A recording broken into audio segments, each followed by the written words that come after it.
merupakan ekosistem yang sangat produktif. Mangrove dapat dimanfaatkan langsung untuk kegiatan pariwisata, pendidikan, bahan baku industri, kayu, bahan pangan, bahan obat, dan perikanan. Mangrove secara umum memiliki fungsi yang sangat penting dalam menunjang kehidupan manusia dan organisme lainnya. Kawasan mangrove merupakan tempat persembunyian dan perkembangbiakan ikan, kepiting, udang, dan moluska, tempat bersarang dan tempat singgah ratusan jenis burung ketika bermigrasi. Mangrove juga merupakan habitat dari kera, kucing hutan, kadal monitor, penyu laut, ikan gelodok, dan buaya muara.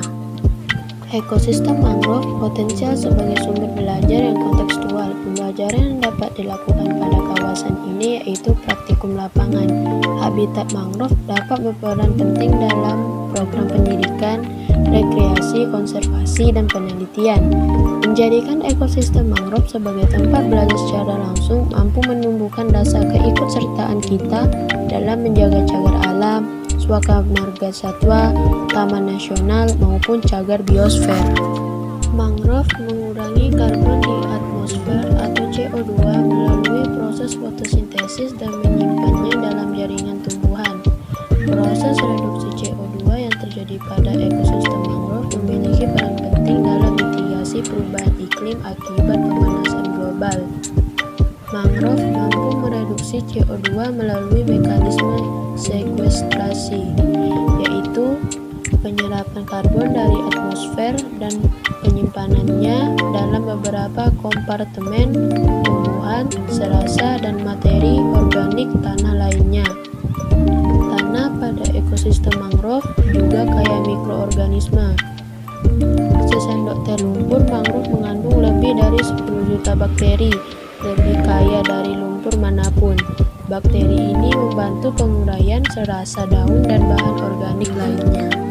Sistem perakaran sangat penting untuk keberlangsungan hidup mangrove. Akar pada tumbuhan mangrove memiliki adaptasi khusus untuk tumbuh di tanah yang lembut, asin atau salinitas tinggi, dan kekurangan oksigen, di mana kebanyakan tumbuhan tidak mampu melakukannya. Tanah pada ekosistem mangrove seringkali anaerob, maka beberapa tumbuhan mangrove membentuk struktur khusus berupa akar napas atau pneumatofora yang muncul dari permukaan tanah. Akar di tanah ini dipenuhi dengan jaringan parenkim spons atau aerenkim dan memiliki banyak lubang-lubang kecil di kulit kayu sehingga oksigen dapat masuk dan diangkut ke sistem akar di bawah tanah.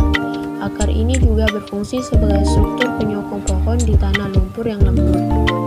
Tanaman mangrove pada umumnya memiliki perakaran bercabang yang dapat menahan gelombang air laut, tumbuh pada kondisi tanah yang miskin dengan unsur hara, dan dapat bertahan hidup dalam kondisi tanah dengan salinitas tinggi. Adaptasi ini tak dapat dilakukan oleh tumbuhan jenis lainnya. Karenanya, mangrove seperti seorang penjahat yang hidupnya terisolasi dari komunitas tumbuhan lainnya. Dengan begitu, mangrove menjadi garda terdepan dalam menahan gelombang air laut jika masuk ke permukiman masyarakat.